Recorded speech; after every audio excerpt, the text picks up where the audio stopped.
Our symposium today is to share with you some ideas and perspectives on sexual education around the world. Now, we all live in our own little bubble, and it's hard for us sometimes to move out of that bubble, but traveling does help move you out of the bubble.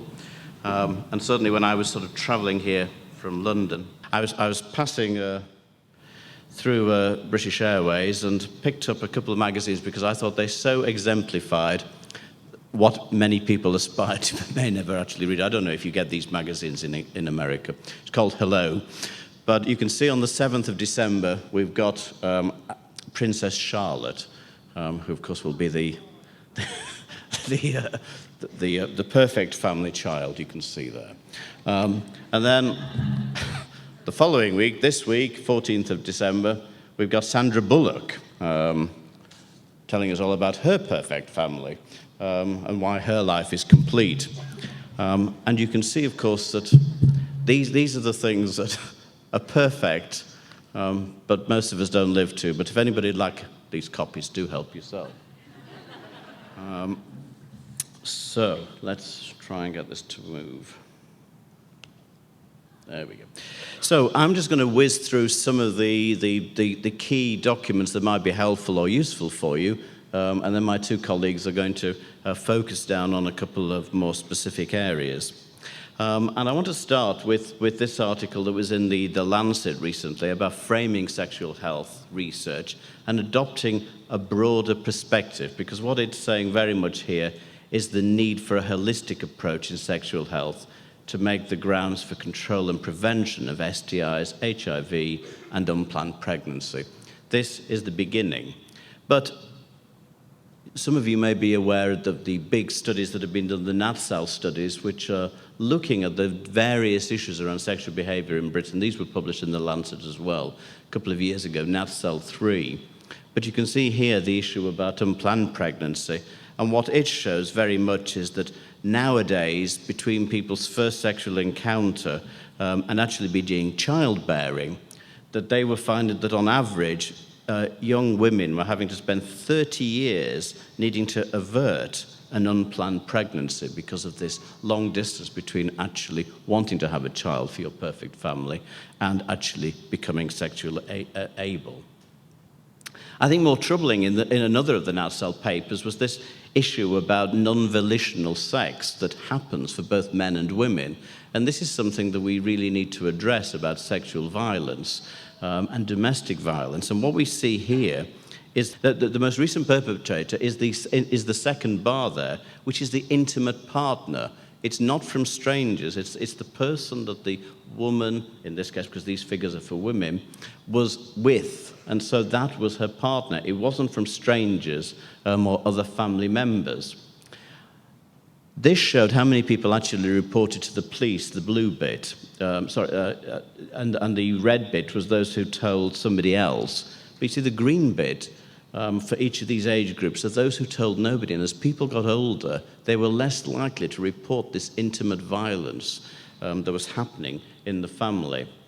And here, this third part shows the most recent occurrence of this completed non-volitional sex. And again, you can see for the intimate partner, hardly anybody was seeking help in the second bar there for people from the police. And a very small number of people told the police if it was from their intimate partner. So domestic violence is perhaps one of our most significant areas that we need to help people prepare for, because it's still there in Britain, and I'm sure it's there in every other country, despite pictures of perfect families.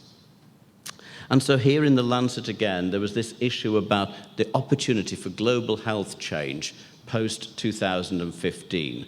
And you can see there's a couple of papers here from Sarah Hawkes, who's worked with us at WAS, and others purporting that this needs to be addressed carefully. Now, the Cochrane collaboration have also looking at new interventions to help people, and this, of course, is something that we're looking at more and more, is about e-interventions, and this looks at interventions for sexual health promotion in this collaboration. And they looked at behavioral change through a number of models, which many of you will be familiar with. But it is very much about skilling the individual and giving these people education and empowerment so that they can change their social behavior and their sexual behavior so that the biological outcomes, which is what all the public health physicians and clinicians are looking to try to reduce and control. So its education is important right there at the beginning. Whilst we introduced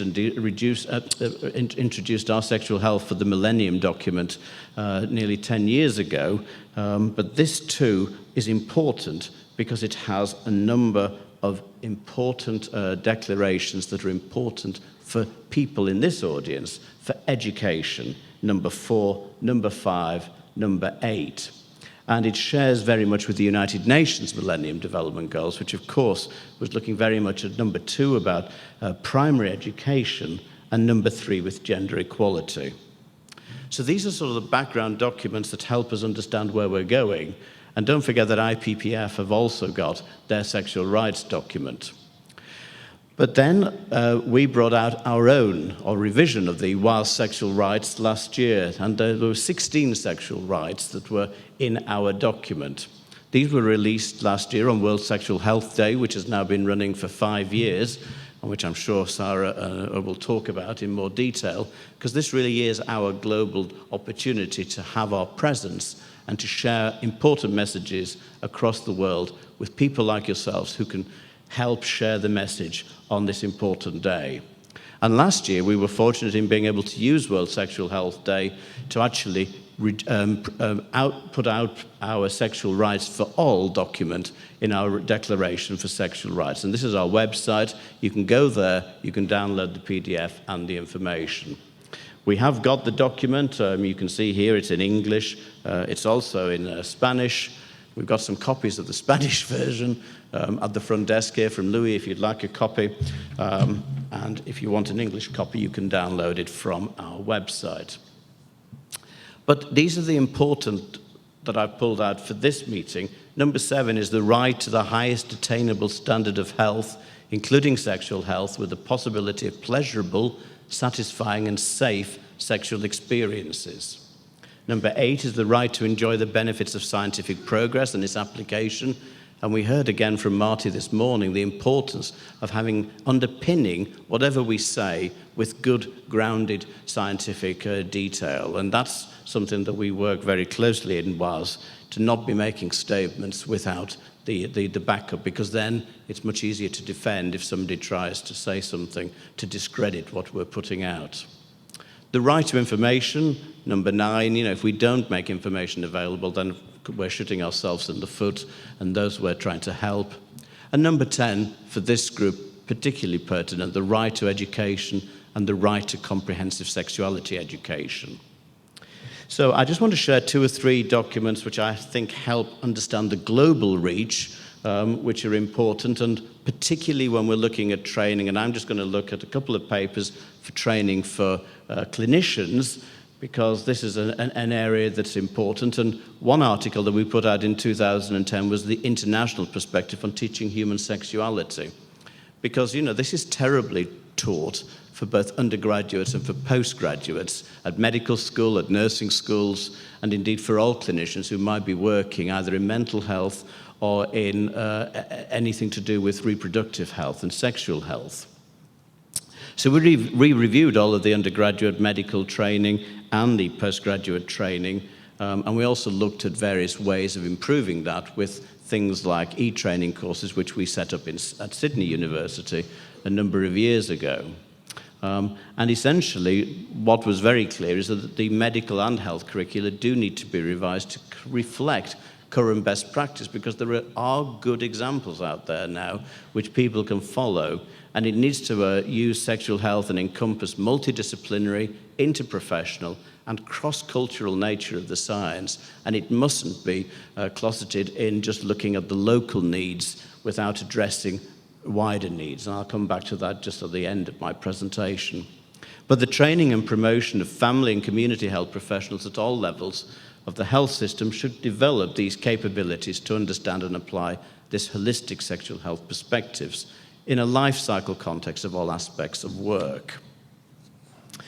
Now, one of my student doctors decided she wanted to do a project, so along with one of my MSc students, we looked at the undergraduate training in human sexuality that we delivered in Sheffield, and until recently we've only had a day and a half of training for our student doctors in a 5-year training program. Can you believe that? They learn about everything else for the rest of the 5 years. We've managed to get an extra half day out of the medical school, so we now get 2 days of teaching in year 3 of a 5-year training program for doctors. But one thing we wanted to do was to actually think, well, did this have any impact on them? So we actually got the medical school to send out a questionnaire for those who'd attended our training 10 years ago. Mary and Joe sort of did this work with me. And what it does appear in the findings that we managed to collect from trainees was that this did seem to be well received, and they seem to remember receiving this training 10 years ago, and it has had some impact on their clinical practice. Many said that it gave them the tools to talk about and engage with their patients and was a good grounding for understanding of the topic. Relatively high levels of skill on a regular basis appear to be used where appropriate with the respondents, and although only 32% said that they were routinely using it, they were dealing with sexual difficulties. Nothing unusual there that not many doctors ask routinely their patients if they've got any sexual concerns. But those that were interested were getting extra training, and the good news was that they were then being the patients were being directed to these individual doctors for specific consultations, which was good because it was being identified. Now this year, published in Current Sexual Health Reports, is this good article by Bayer and Satcher, Moving Medical Education and Sexuality Education Forward. And this really addresses 6 important messages. The first is that, as I've already mentioned, there is very limited teaching, and in some medical schools there's no teaching about human sexuality. So, if people have had no education in their childhood, in their schooling years, and they come with a problem to physicians who have got no understanding or training about sexuality. And, believe it or not, lots of doctors don't know about sexual issues, and they're very uncomfortable talking about sexual issues. Then, this is a recipe for disaster. So we've got to address this idea that there is limited teaching. And we have got to get round this issue and assume that needs are being met elsewhere, because doctors are very good at that, because they think, well, they're seeing a gynecologist, or they're seeing a psychologist, or they're seeing somebody else, so it must be being addressed there. So this is a risky thing to do. Social climate changes are important as well, and that's really sort of remembering that now, as we heard earlier, people are getting older, so their sexual scripts are different as they get older with their life expectancy. There's more attention now to LGBT needs. There's different pharmacological treatments that are out there to help people, and gender role and power inequities, although it might still be presenting in domestic violence, as I said earlier, as something that needs to be addressed and considered carefully. We've talked a little bit about digital natives and learning anywhere now, so people do use e-learning devices, and they are much more comfortable doing electronic learning instead of having to attend lessons, and that can deal with some of the uncomfortableness about talking about sexuality, at least impartially. We've got to look at the paradigm shifts and the language shifts, and I think this is a really important part of this paper, because it talks about helping people reframe questions to normalize dialogue about sexual health in all practice settings. And she says, including building prompts in electronic health records and on patient intake forms, and recognizing sexual side effects of medications, for example, for hypertension and depression, and proactively having conversations about balancing chronic conditions with a sexual life. We all know that chronic conditions like Crohn's disease and pain disease and depression can have a terrible effect on people's sexuality. But how many have these people actually asked their patients about it? And finally, the issue about how to mobilize people, because that's what we've got to keep thinking. How do we make things change? And their suggestion is that one major step It includes mobilizing the individuals, the institutions, and the cultures who have a shared vision. And this is where all of you come in, because we've got to see this as a normal, essential aspect of health and human experience across the lifespan, and remain grounded in the WHO working definition of sexual health. Finally, I want to just point you to this new book. This may have come up in some of the groups because there are one or two people who have written nice chapters in here, which is about evidence-based approaches to sexuality education. This goes back now really to the school classroom and to young adolescents and adults about how to improve sexuality education. So this moves it out of the clinical perspective. But I think since this book has just been published, it's worthy of signposting it, just because there are 3 chapters I particularly like that I think fit for this meeting. One is by Janke on International Framework for Sexuality Education, and this draws together the 4 important documents that have been released by IPPF, by UNESCO, by the Population Council, and by the regional office in Europe of the WHO alongside the German Federal Center. And these have really got to give definition for minimum standards of sexuality education. There's talk about sexual pleasure and the importance of this. And this is such a controversial area, but I'm sure everybody here doesn't feel it uncomfortable to talk about sexual pleasure and helping people find ways of doing this without it appearing in any way wrong, to be encouraging people to think about this. And there's a point about sexual education as a human right, just as we think that sexual health is important as a human right. The second chapter is about sexuality education in adulthood by Brick. And this just really talks again about this need to change sexual scripts as people get older. And, you know, young people have got to sometimes look after older people. So we've got to, again, make it comfortable to think that adults, parents, grandparents even, or other people that we're caring for, might actually need some care and attention and opportunity, and to not restrict that.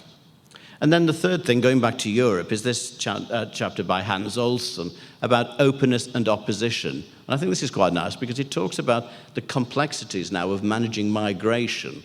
And with all that we're seeing in Syria and this huge, vast change in the population in Europe, even in Britain, you know, we're acquiring millions of people from a change of a stable population just 2 decades ago, and how we have to address this in our training and teaching, and again about normalizing this and finding ways to not blame religion or culture as the main reason for difficulties that happen within new cultures. And although these are there, what Olsen says is that the certain cultural differences and attitudes towards sexuality in different regions of the world are there irrespective of faith. And the discussions have touched on whether or not sexuality education must, should, or needs to be adapted. And so we have to address these regional variations and, again, not have the one-fit-all solution for how we deliver education and training. So we'll have the opportunity to bring all these together, and just, I'm sure you're going to hear several times, oops, it's gone, the next meeting for the association will be in Prague in May 2017, and we really do hope that we can encourage and excite a few of you to come to our conference. So I'm going to ask Sarah to take over the next part and share with us some of her perspectives. Thank you, Sarah.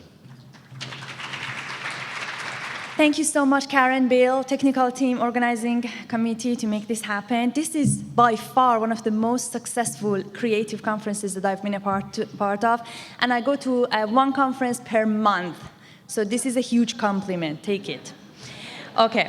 So I was actually going to give you an update and overview of some world, perspectives around, what's going on around comprehensive sexuality education around the world, But then I thought that as sexuality educator, at least myself, when I wear that hat, I really want something that when I wake up in the morning tomorrow, I can use it with my crowd, and that's what I want. So who wants that? Very nice. So I wasn't wrong. Okay, very nice. So I'm going to share with you my aha moments as I started traveling around the world around like 15 plus years ago. And I started young, by the way, okay? So, so what I created for myself over the years is a checklist that just to cover the bases, because I realized that, also marrying to a doctor, I get to see that, when they go to their practice or, when they do surgery, whatever, when they go to their work, they have a checklist. Have you washed your hand? Have you do this, do that? So pilots, the same thing, right? So why don't we have it as sexuality educator? And I'm not talking about lesson plans. I'm talking about, like checkpoints that, just to make sure that we're covering our bases wherever we work, from one community to the other, or from one country to the other. So what I'm going to share with you is one of the things that I hold very closely to my heart and in my bag all the time. There are several wheels of that I create. So wheels of understanding, wheels of pleasure, wheels of whatever. Today I'm going to share with you wheels of context. Something that I call sexuality education wheel of contexts. And keep in mind that when I talk, I'm talking about the wheel and the certain principles that could really apply to anywhere in the world, and see whether that could apply actually to your setting. What I face as sexuality educator, advocate, clinician, whatever that we are working with, we are dealing with a sensitive issue, sexuality, right? So you don't want to be that person that, like that blue fish, although beautiful, but no, thank you, no, right? So what I found, this wheel really helps me to get things, turned around, and I get the yes, and I will become one of those people when I go in. So let's see how. This is the wheel, nothing really sophisticated or as creative as you people are, but here's as much as I could do. So the first one is the historical. First and foremost, I want to see what is it that I'm walking into. Has there been an experience with sexuality education? What was the experience? Did they like it? Did they hate it? What was the reaction? What happened? So that's very important for me, because then I know who and what I'm being measured against. And also the sexuality education is being measured against. The first example I have for you is a Sunni population in the borders of Iraq and Iran. And I was actually really junior. I was a junior officer back then, with one of the international NGOs. So we went there to promote contraceptives and condoms. Then we realized that it's not taking up. No matter what we did, it was free, it was available, it did not take up. So at the dinner table, I'm sitting, and then because I was young, maybe, I don't know, and also I have other reasons because of my background, maybe they felt closer to me. One of the community leaders told me, oh, look at these idiots. They want to give us condoms and contraceptives because they want to get rid of us. Because we're a minority and they want less of us, so they're going to get rid of us. If that's the mentality, kill yourself with creativity. They're not going to pick it up. So that's very important to have that insight, the historical knowledge that how is it that they're thinking about. The second one was we had programs inside schools in London, and then it was shut down by parents. Beautiful Tim, can we have the audio one, please? So this is what one of the fathers said. We had this sex ed program piloted in our middle schools. Then we saw the respect was being broken. Children were asking inappropriate questions. We don't like this sort of conversations to open up in our community. So that was the main concern, that they felt like their children became shameless. So that's why they really, and this picture is actually from London, Ontario, in Canada, not London, England. But the same thing broke there as well. And the other project that I'm going to share with you, this was one of the saddest moments of my life when I entered this community. I entered after something disastrous happened. When Kevan talked about how to address domestic violence and gender equality, this is a project with very well intention. They went to that area. They didn't know the historical, the context. They failed to understand what's going on in a very highly patriarchal society. They started doing gender equality training. And this is your example of domestic violence prevention went horribly wrong. Can we please have the second I think they are bad news. They came in to help us, and at the end they did something that now we can't even accept basic health equipment for our people. They said they want to help women and educate them to take better care of themselves. So they came in and started teaching women that being beaten by their husband is not okay and it is against their human rights. This part was good, but in our community, men have a lot of power.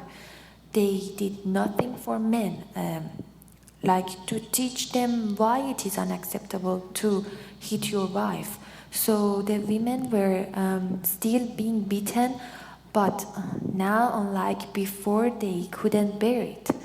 In the past, they thought this is how it should be, and some even took it as their husbands show of care and attention to them. But after the agents left the area, we saw an increase in young women burning themselves. I personally think that that was, because women were put in an impossible situation. Since then, people think international NGOs or anything supported by them is bad news. They leave a bad taste behind. So you see how sad it could be. It's not that they couldn't carry on their own program. They ruined it for everybody else after them, and they actually caused loss of lives.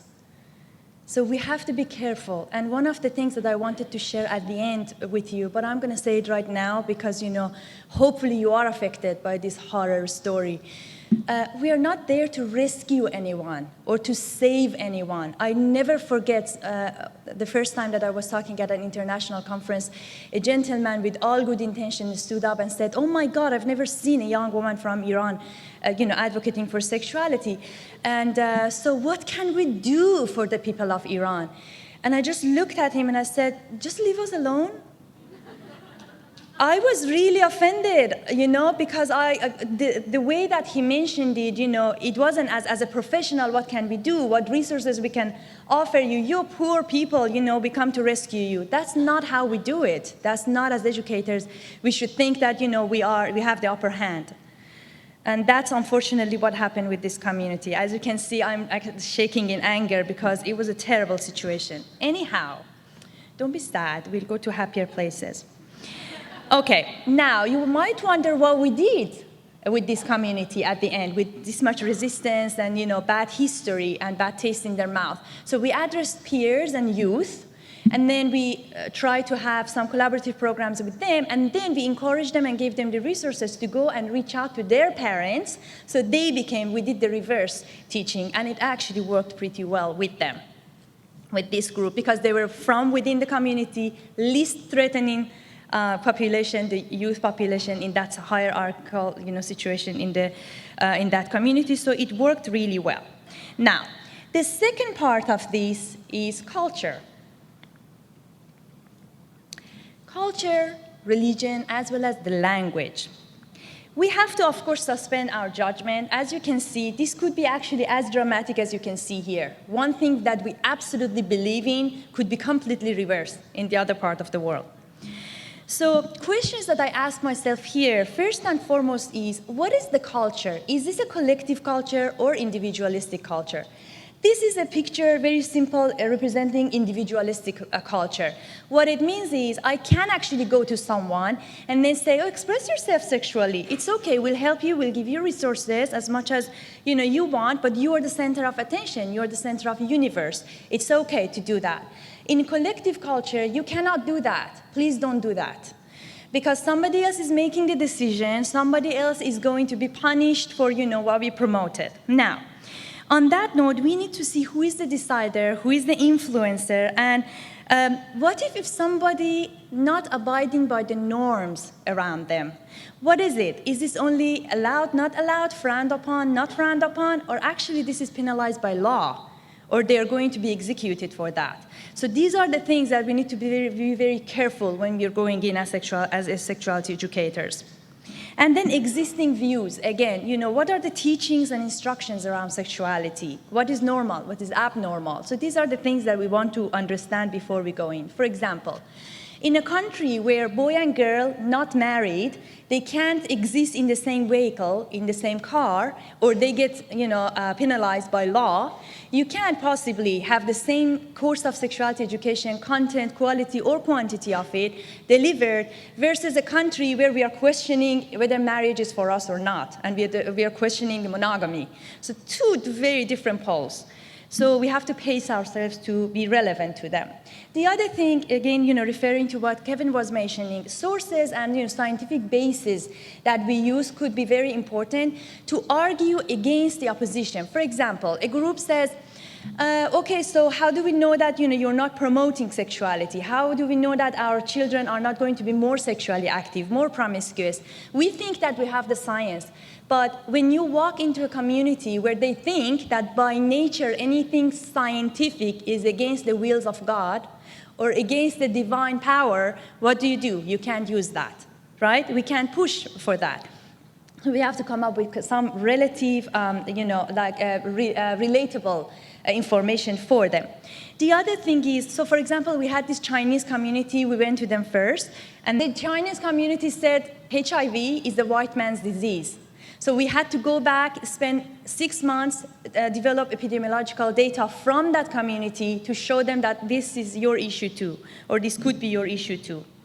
Anyhow, so don't have more time for that, but so this is a picture that I picked for the third part of the wheel as stability versus change.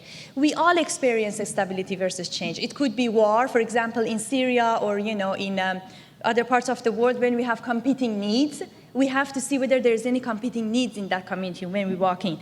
The other one is the change of government, policies, or shift of funding, like the Clinton, Bush, Obama thing we know very well.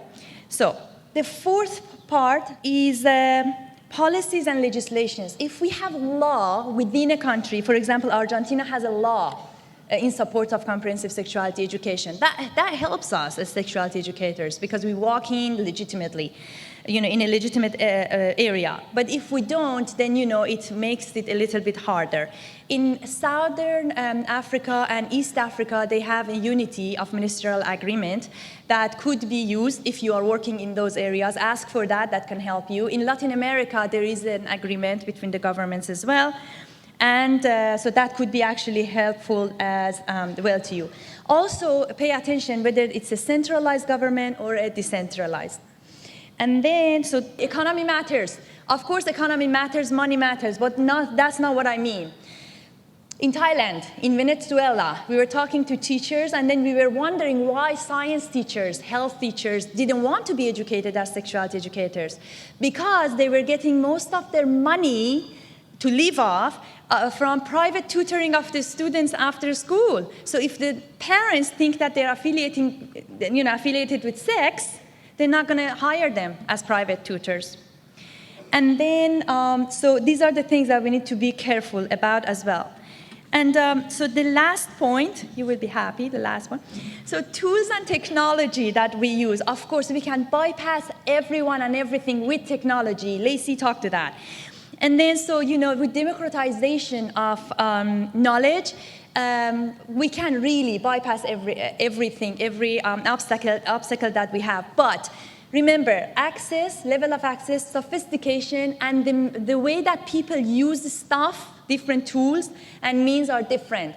For example, with my BBC show, I don't care if they censor me or filter me. I'm in the living room of every Farsi-speaking person in the whole, entire world. I reach them in their living room. So if you have a program, don't be afraid. Just use different mediums, and then you can, really access people that you want to access. And this is a very good program. Look it up. They are using celebrities, voices of celebrities in a very celebrity-driven country in India. It's been very successful moving to Africa as well. Now it's in over 70 countries. It's called Teaching Aids. And this is my takeaway message, if I have any takeaway message. There is always a way. We just need to find it. We just need to find it. Thank you so much, and if you are coming,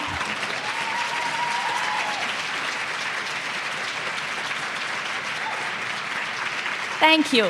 And you can participate in the World Sexual Health Day, September 4th. Organize your own event. Look it up. It's actually breaking sexual myths. So anything that you would like to organize in your organization, please feel free to do. And join us 2017. We are going to have a wonderful time in Prague with Museum of Sex and everything. I hope I didn't hang you.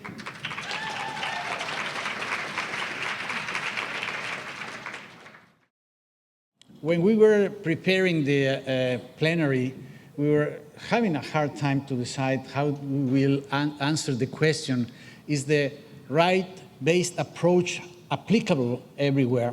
And that's a very difficult question. So we decided to divide our work, and Sara, of course, has a lot of experience in the Middle East and those magical and very difficult to understand areas of the world, as history has shown.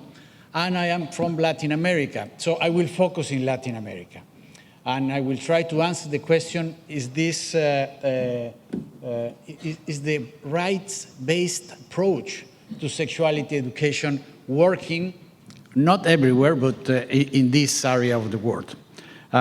Okay, so this is attempting to create a historical perspective. This is Mexico City.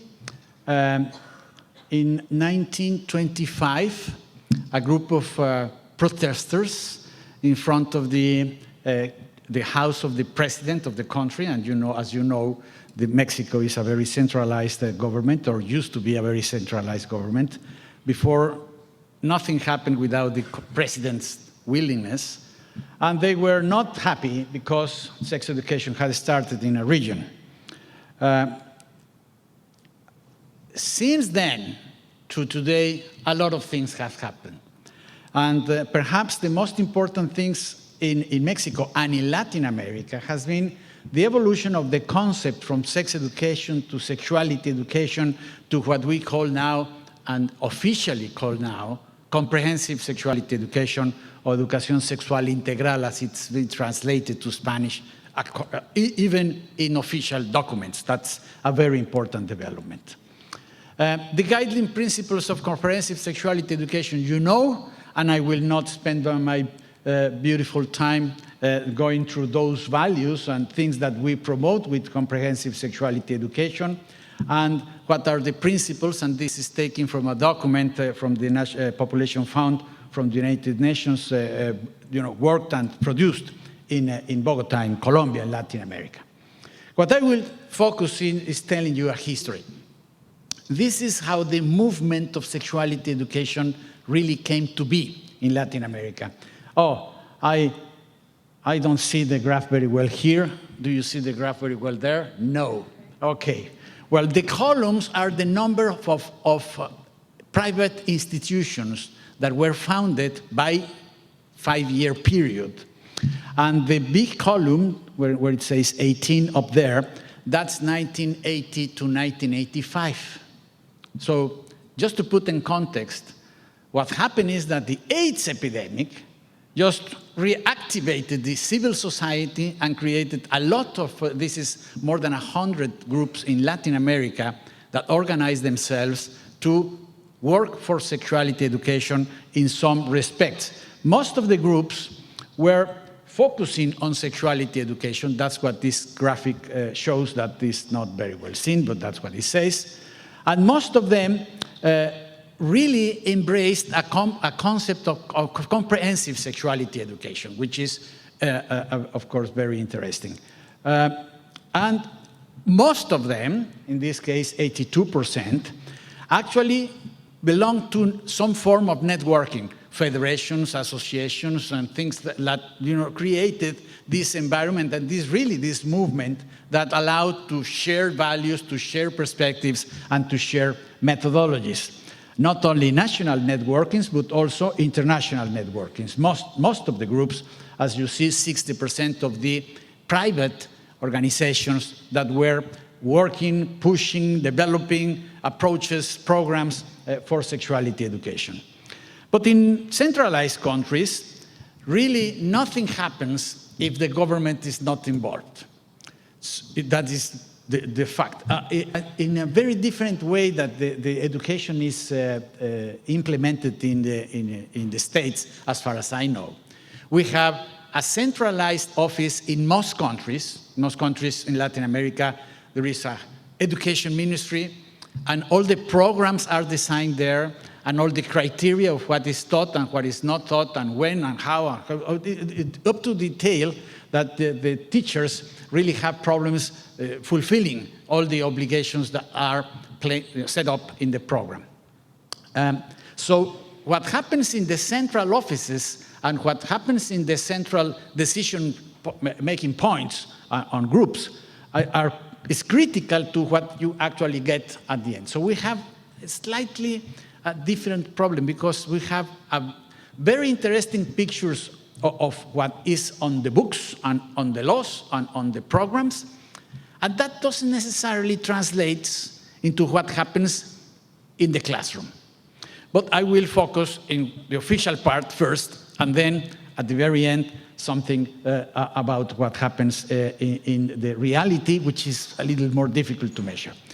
In 2008, when we had the World AIDS Conference in Mexico City, the Mexican government took the initiative to gather all the ministries, the governments in the ministries of education and ministries of health together to produce a declaration that is called the Mexico City Ministerial Declaration.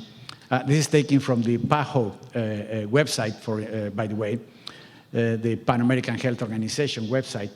And there, the ministers signed a commitment, which is not binding, as they say, but it is, a kind of a political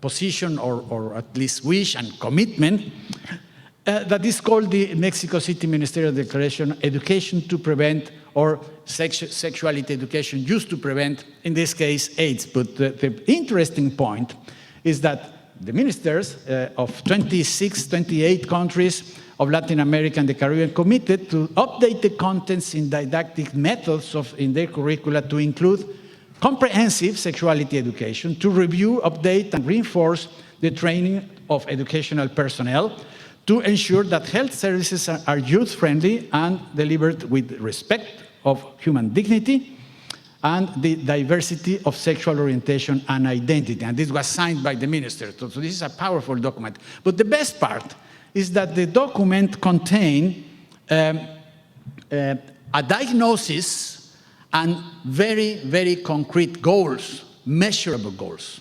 First, the diagnosis. The diagnosis was published in this publication. This is, of course, we are not going to get into details, but you see, the more complete is the graph, the more, the higher the rating in the particular countries. Again, I'm not going to read all the countries, but there are many countries in Latin America. Of course, this is to show the diversity of completeness of the curricula. This is primary school. This is secondary school. And you see relevant themes covered. Of course, there's not even coverage. At least this is on the programs, of course, and this is high school. And this is the map of Latin America, where there was legislation. Sara was just saying that Argentina and many countries have formally included legislation for sex education in the schools. And the program, in many cases, not all the cases, include condom promotion for prevention of HIV. Okay. The declaration contained a very interesting commitment, measurable commitments. So they were to promote the promotion of sexuality education was to be based in human rights, respect the values of a democratic, pluralistic society where families are committed, include ethical, biological, all the levels from ethics, biological, emotional, social-cultural, etc., that as we are used to point out, promote respect for the difference and reject discrimination, and to foster responsible and informed decision-making among. So it is, as an ideal document, is a very interesting. But I was saying, this document provided goals. The goals are very interesting because they are measurable. Just two goals that I will share with you. by this year, because this was 2008, 70% of the gap of the number of schools that currently do not provide comprehensive sexuality education will be reduced. And the other goal that I want to share with you is by this year, the number of adolescents and young people who currently lack health care coverage properly address their sexual and reproductive health needs will be reduced by 50%. So this gave the opportunity that these goals were assessed, and they were. IPPF in the Western region the office, together with a Mexican network called the Democracia and Sexuality, produced almost every year since 2010, 2011, evaluations of how sexuality education was there. This is the 2012 edition, and this is very interesting. Again, the graphs are not helping, but so the country that got the most of the advance to the goals of agreed in the declaration was Cuba, and every country was, rated. This was 2012. 2015, just a couple of months ago, the 2013 publication was, this is slightly better, so you see Uruguay is the best qualified, Costa Rica, and each of the countries, and the worst was Chile, interestingly. So this is important because this goes to the press, and the press reacts, and you see these are some of the reactions of the press. This is Mexico is lacking, is going backwards in sexuality education. This is sexuality education is better, and the graph again is shown, the same graph that was produced. And this is from Chile. Chile, it says Chile is beaten in paliza. How do you say paliza in English? Bailout or something like that. It was terribly lost, like 5-0 or something like that. It was a soccer place. And Costa Rica, they say 90% of the consolidation of their strategies, although some people knowing of what happened in Costa Rica, they say it is not so right. So this is the greenest is shown, the better the country, and as you can see. So we have a picture, and what we can conclude? Well, this ideal set up in the declaration is working. Answer, yes. Is it working everywhere? No. Why not? Mostly because in some instance, political turmoil, as the red one there, that's Venezuela, for those of you who don't identify the geography, and others who have no economic problems, such as Chile, stay the same or worse. In those instances, the kind of problems that have been discussed in this conference are very frequent. The Catholic Church protesting, blocking the Catholic Church or the rightist opposing. In our experience, using the concept of sexual rights or human rights or wellness or health, depending on the context, helps a lot. In some contexts, sexual rights is a bump, and you cannot use it. But some other concepts, in some other context, it really moves the agenda, and that this is approaching the end of the ideas that I will show. I wanted to tell you much more things, but the problem with the time is really pushing me. So the sexual health, as I was saying, of course, refers to sexuality, but if you use health, health is a very, nobody is opposing health, though we were hearing Dr. Marty claim that somebody are using health against our, so well-being is another interesting concept. Human rights has an advantage. It's an already agreed framework, ideological framework. And that's perhaps the best advantage, and at some point we'll get the agreement with sexual rights, and we will get to where we need to be to define the goal of sexuality education. Another important development that has happened in some areas of the world is that health has become the goal of education. Instead of working in two different fields, we are to build a healthy society. We are to build a sexually healthy environment. We are to build a sexually healthy community. And if we link these concepts together, perhaps we are much, much better. So I started the talk with a picture of 1925, something like that, yes? This is last year in Guadalajara. The group was smaller, but still our parents who opposed. In this case, a law was passed in that state, in the area that's in Jalisco, in Mexico, and the law indicated that sexuality education was to be started from kindergarten. And that created, I have to say, very little opposition, because they were very few. So few that, you see the crowd? I mean, there is people who oppose, because there's been a process. There is a process that I think has created the awareness that we need to do things and we need to move. And now the discussion is not whether we need to sexuality education or not, at least in Mexico and in many areas of Latin America. The discussion is how. This is from the Ministry of Education. This is, should we use a one model or a social model? That's where the discussion is.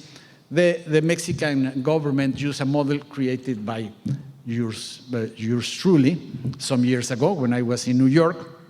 It's a systems model that proposes that we have 4 areas of organizing the ideas and concepts, and these 4 areas: reproduction, sexual, sex and gender, bonding, attachment, and eroticism, integrate themselves to create what we call in Occident, because this is not true everywhere in the world, what we call sexuality.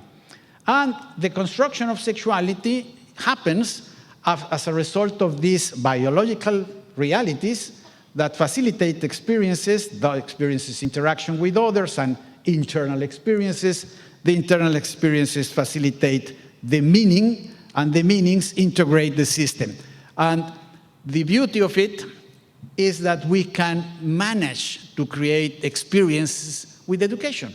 And that's what we have done in the program.